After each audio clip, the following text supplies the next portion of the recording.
Welcome to the Futures Here special series hosted by Creative Brands. The Futures Here showcases leaders, thinkers, and trendsetters from the creative industry, namely advertising, media, communication, and branding. My name is KJ Srinivas. I'm an editor-in-chief of Creative Brands, a portal that covers the global creative industry and economy. Today we have with us Lalindra Nanayakkara, popularly known as Nana in the industry. Nana is based in Colombo, is General Manager Corporate Communications at Mass Holdings, South Asia's largest manufacturer of intimate apparel.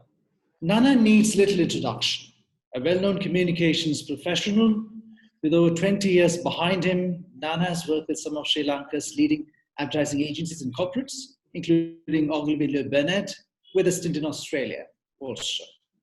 Along the way, Nana picked up some of the top medals at some of the world's most recognized award shows. Nana has conceptualized several award-winning campaigns for leading local and global brands such as UNICEF, KFC, and Jetwing. Even as he brought to bear on his work his widely admired copywriting skills, creativity, and leadership to brands such as Toyota, Coca-Cola, Minute Maid, Dialog, Sri Lanka Telecom, Mobitel, CJS, Sri Lanka Insurance, Elephant House, People's Bank, Cargill's Matic, and so on. Nana, welcome to the show. Hi, thanks, Steve. Nana, we begin with inevitable. The two C words with a C of difference between them. C for Corona and C for creativity. What do you make of creativity in the time of Corona? And how have you as a creative professional responded to the times we have come to inhabit? I mean, true, everybody seems to be affected by Corona, and all planning seems to have kind of completely disappeared with this whole pandemic coming in. But I remember something that Kumar Sangakkara said. We used to use him as a brand ambassador for MAS, and we used him to motivate people and also to tell people how to innovate. And one of the things that he said when we took him to our factories and took him to our senior leadership for them to interact with, you can't decide how the ball comes to you, but you can decide how you're going to hit that ball. I think the same thing that we have to apply when it comes to Corona. Corona is not going to be the only thing that's going to come at us. But there's so much of things that I think in the future that will come at us, just as things that have come in the past, from inflation to, even things like old age will come at us, the budget cuts, maybe sicknesses, other sicknesses. But it all depends on how we are going to hit that ball that comes at us. And I think it's the same thing with Corona. It's how we react to it and how we play it that will be key. And how we will then use creativity in how we play this game and how we play Corona. So the way I see with creativity is, you are born with creativity. And that is something that firstly you need to be born with. First, everybody is creative. Let me put it that way. But not everybody is creative when it comes to creative communication. So you have to see, okay, do you have that creativity in you? And then you're born with your creativity. Secondly, you have to develop that creativity. And that you can actually teach yourself. So actually, even though it has been a very restrictive time with Corona, and maybe resources have become restricted, I would actually say that Corona also has opened certain doors. It really opened up the digital platform. Even during the time that we were on lockdown, Sri Lanka went into lockdown from March, the Khan opened up. There were 2 weeks of you could watch everything of Khan. I just so much enjoyed of seeing these sessions. And actually, if you take it to go to Khan, in Sri Lankan comparison, it will cost almost like about $2 million with your accommodation and with your festival passes and all of that. But here we could have it free. And take a look at the entertainment world, how much Broadway is opened out for us. Hamilton, everybody's talking about Hamilton. Hamilton did a special show for Corona. If you try to do Broadway overseas, you'll have to spend easy $80, $90, £90. to get even good tickets. But here you were in front row, and you could fuel your creativity so much even during this Corona time. So I think it's important that to not be mentally hemmed in during this because of this pandemic, and see how can we use our creativity to improve ourselves firstly, and to improve our businesses, because that Corona cannot affect. There are certain things in the macro environment that we can't change, but there are things that we can change, and let's use the God-given talents that we have to change those things. So creativity can be used even in time of Corona, is what I would say. In fact, I think when we spoke about the opportunities that it has thrown up, rather than looking at the adversities, adversity itself is the mother of invention, as it. And to your mind, as you suggest, it has probably helped foster alternative forms of creativity, alternative methods of looking at creativity. At MAS, how have you helped build a corporation's creative strategy at this time of Corona? Okay. Actually, because of the Corona, communication became a key thing. Because even MAS, we went into working from home, which was a working from home. Actually, ironically, we were looking at a work from home model even before the Corona came. So we were like doing work from home policy that was going to come out, and with Corona, we kind of then amalgamated the two, and then see what can we do. But more importantly, because everybody was kind of scattered and not connected, communication became key in that scenario. So, but at the same time, you should not be communicating like a marketer, because your job is not to do the marketer's job. You're coming to the table to bring something additional or to bring something different to the table. Because as a creative person, you would be coming to, I would say, first thing is, say it fresh. So even in the MAS case, there was almost a message of 2-3 messages that went per day out. And if you take just the scale of the company, we are present in 16 countries, and just the internal staff is almost 100,000, and in Sri Lanka we have over 70,000 staff. You can take an executive and above staff who's connected through online and through email only, that's 11,000. Then there is the on-ground staff who would be over 70,000. So how are we going to communicate? It's like a little country. So how are we going to communicate to that crowd? But at the same time, it's not just doing notices, because their lives are also like busy, and everybody, there is so much of communication that's out there, as you know. So you have to see how are we going to cut through that clutter. So first thing I would say is, say it fresh. There's a saying, say it straight and then say it great. So first you have to figure out what is the straight thing that they want you to tell. Then use your skill, use your creativity, and then see how you're going to say it great. Because even the biggest challenge for us also was, this message needs to go out, but it can't be just hey, we are announcing this. So you have to say it differently. Not just what are we doing as a company, because it also kept changing. Things kept evolving every week. The messaging kept changing. So we had to say, how are we going to say it fresh, say it great, and say it differently. And also, when I say differently, because there were things like new things that were coming in. Say, the conversation on mental health became very important, because people were like so hemmed in, or they were so separated. There was like when it came to the lockdown stage, actually, it was like a complete new thing that people had to get used to, because we were not used to being so restricted. And so in that scenario, how are you going to communicate? And secondly, you have to just say it fresh. Second one was say it fast.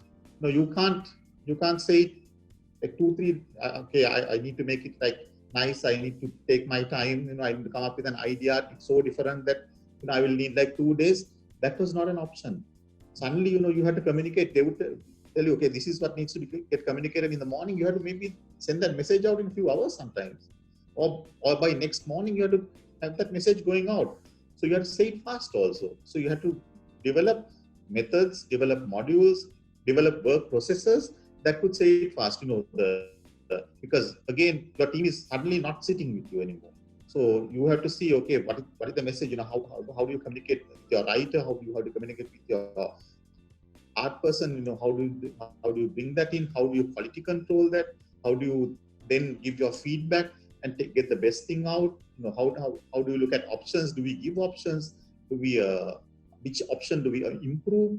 So all of those things came into being, and I think in that way we figured it out. Let's put it that way. It was new, and it was a new situation. But I think because of that, it also helped us to work in a different way, improve ourselves, improve the way that we do things, improve the processes along in this whole thing. Look at different resources, see how you can maximize your resources, see how you can even maximize your budgets, because suddenly you're not in access to everything that you was used to.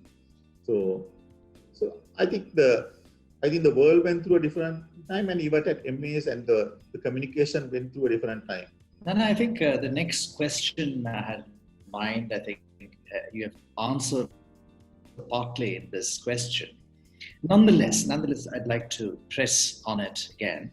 You lay great emphasis on the idea of co-crafting techniques, the essential crafting techniques in creative communication. What would you like to expand on the idea of what you mean by co-crafting techniques? Okay. When it comes to crafting, there is saying that if something is well designed, nobody sees that it was designed. But when design is missing, everybody realizes that there's something wrong. They may not be able to figure out what it is, but they know that something is a miss. So you have to craft things. You have to look at the details. Simply putting, I think it's to look at the details. And whatever creative person you are, like whichever discipline that you come in, let me say, look at what is the detail that you can improve in your core area. Say, for example, if you're a writer, it's not enough to write it once or twice. When I write an email, for example, I would write it, I would rewrite it, I would edit it. Actually, it goes through 4 sets of changes by myself before it gets sent out. Simple things that don't use the same word in the next sentence. Craft it in such a way that when it leaves your desk, that it has added value to what has come to your table. So first thing is look at what is your core area that you can bring the skills to crafting, bring skills of crafting. That is your baby. That you have the control of, that you need to push yourself, that you need to give time, that you need to figure out. But this crafting is not something that you do alone also. The next part of it is, who else can you get in your process of crafting? If you're a photographer, for example, you most probably are not the world's greatest photographer. So what can you learn from the top guys? What can you learn from your superiors? What can you learn from those who have gone before you? Same thing comes to when it comes to creativity.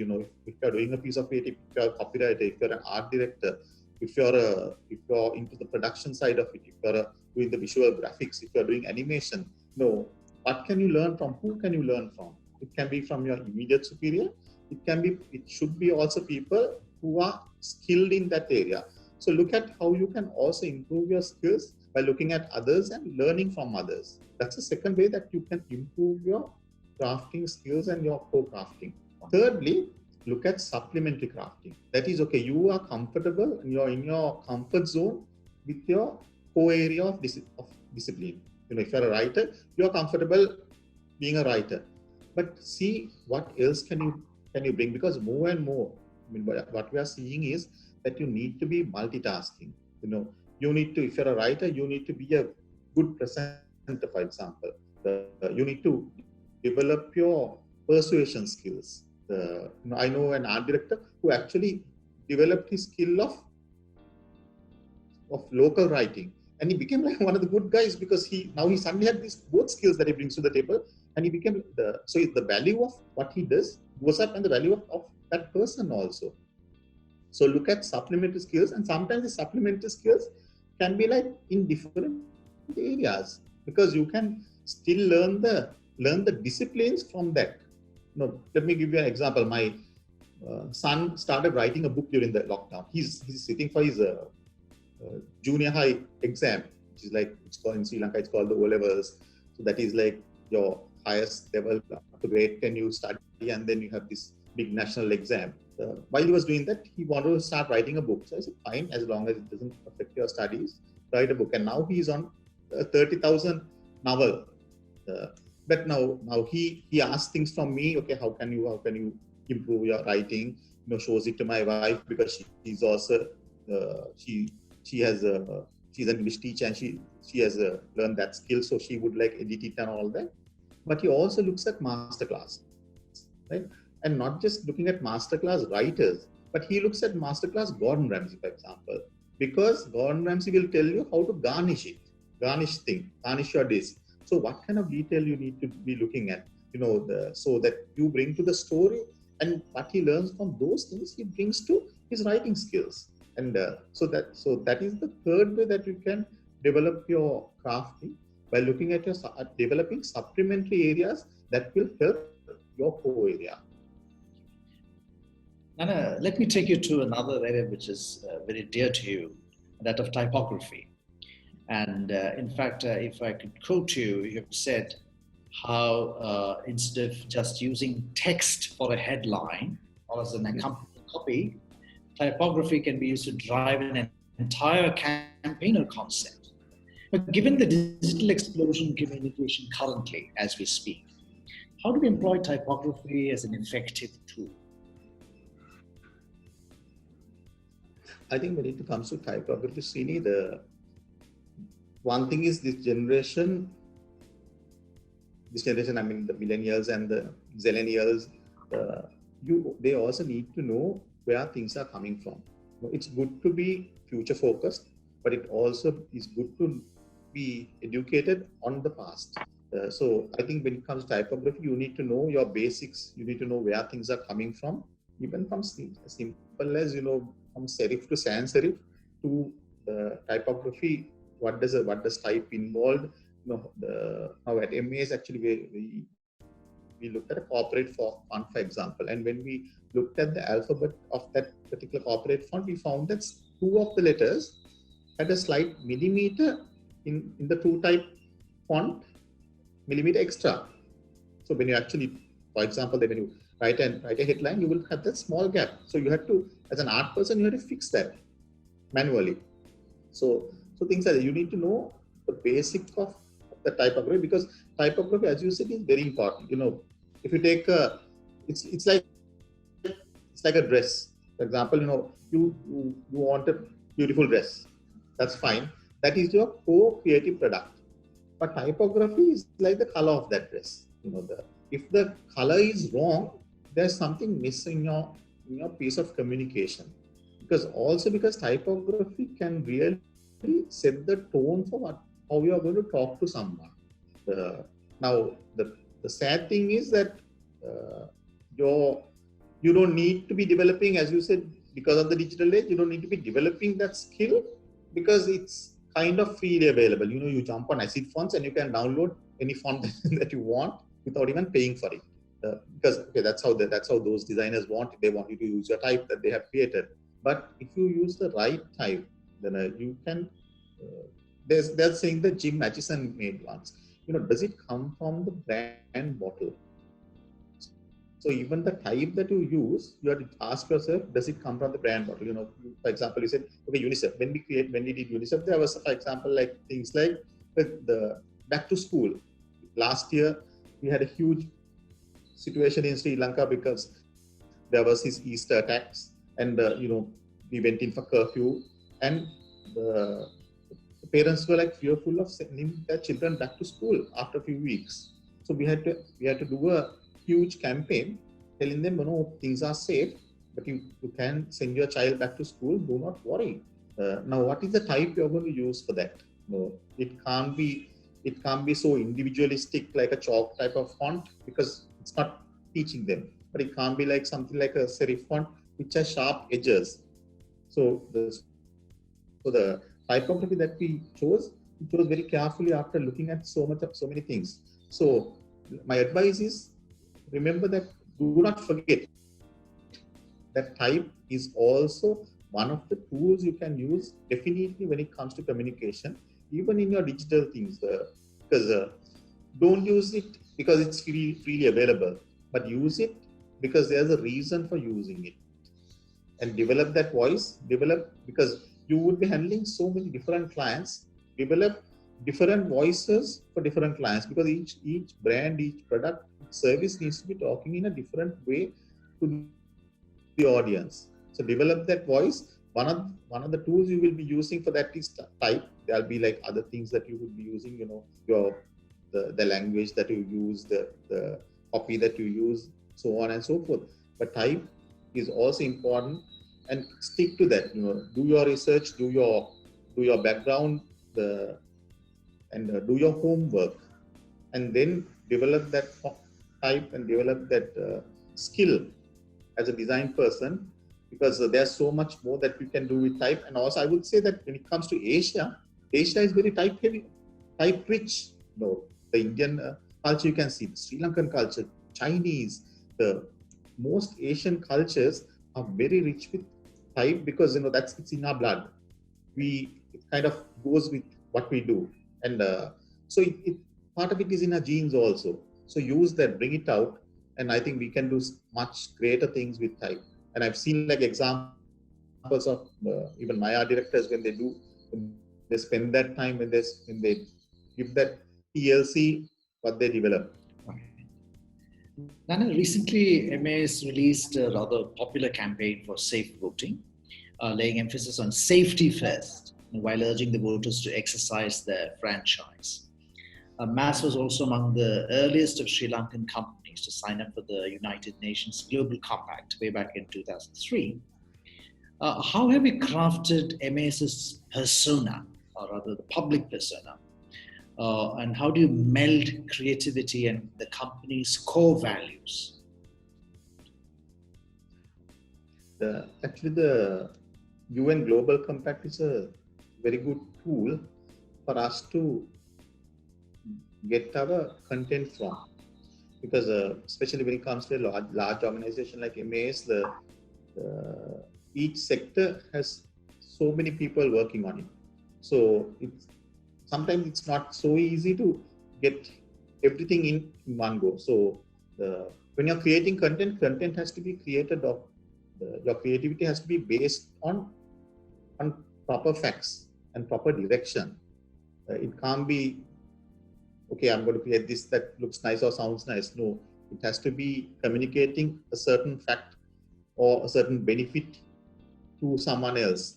So when it comes to, and corporate like MAS, as you said, when it comes to, okay, what are the values that we are going to communicate? What are the things we do around those values? What have we done?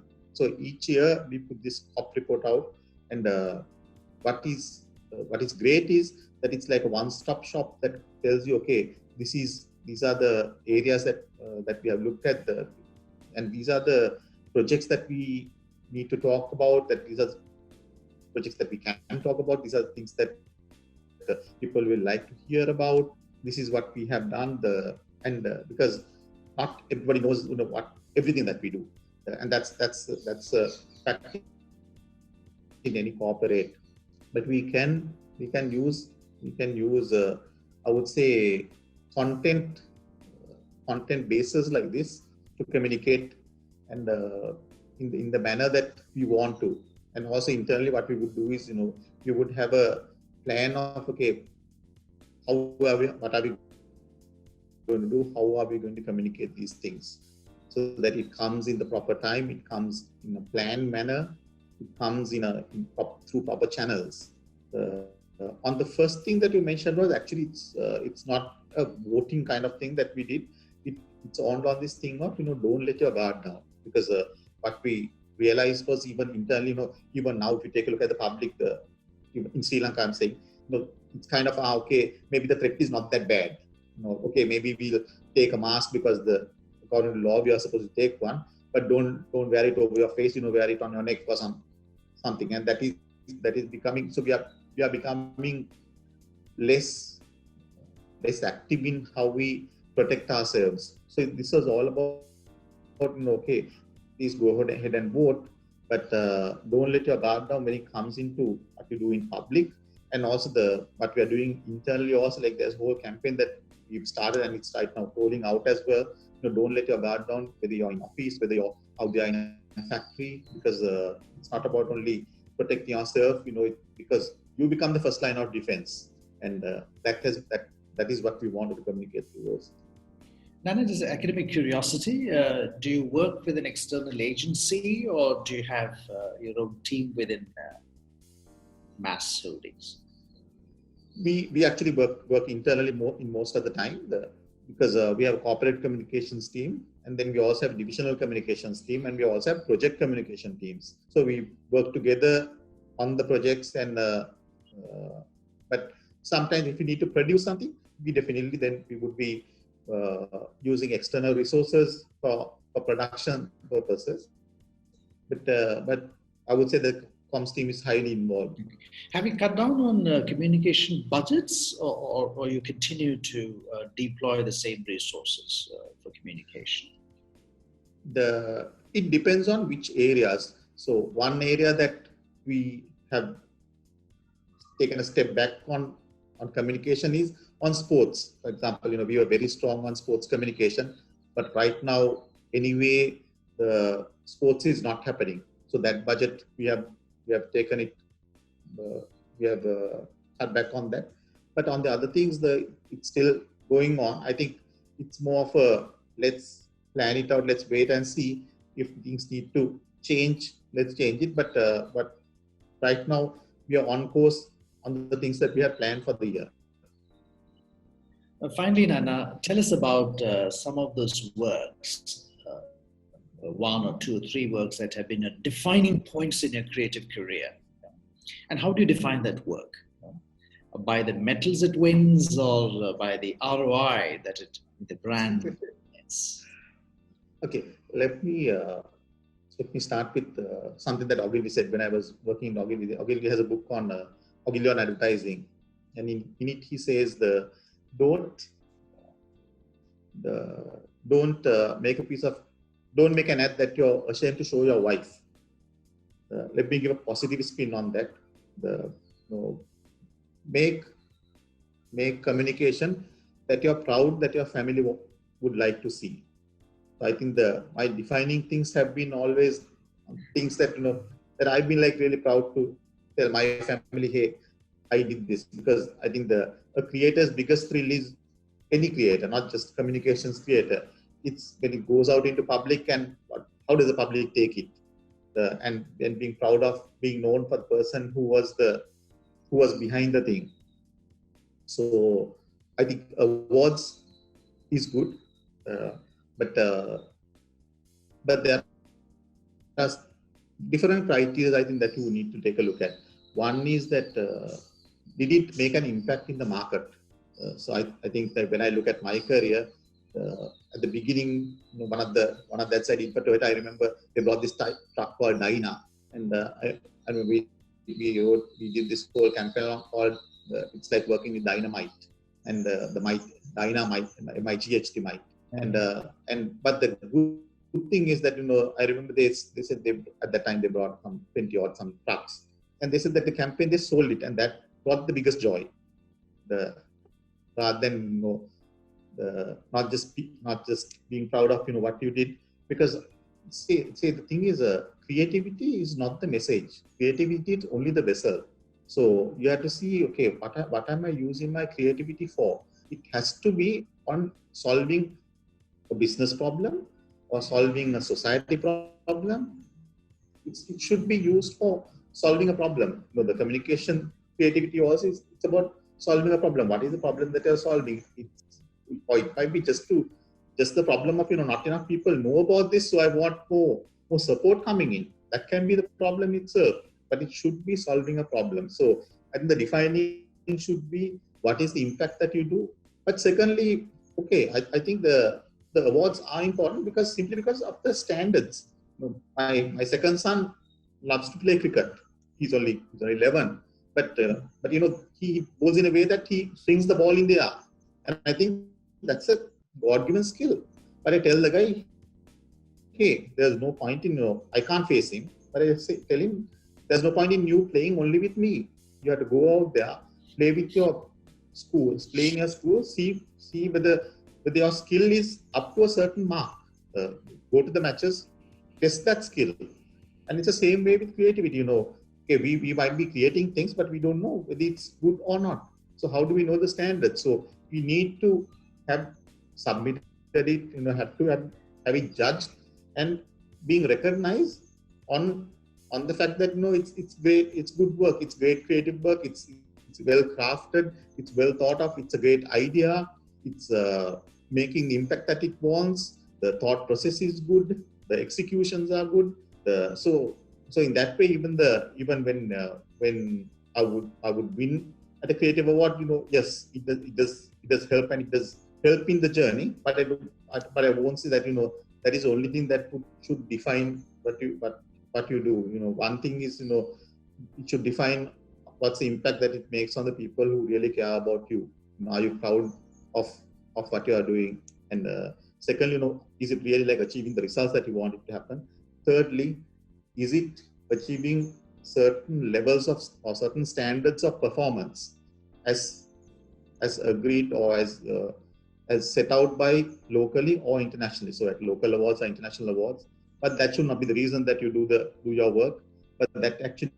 But still, it's a good way of knowing whether you are doing good work or great work. Thank you, Nana. That's a great line to sign off with. Creativity as a vessel of our problem solving. Thank you, Nana. Thank you.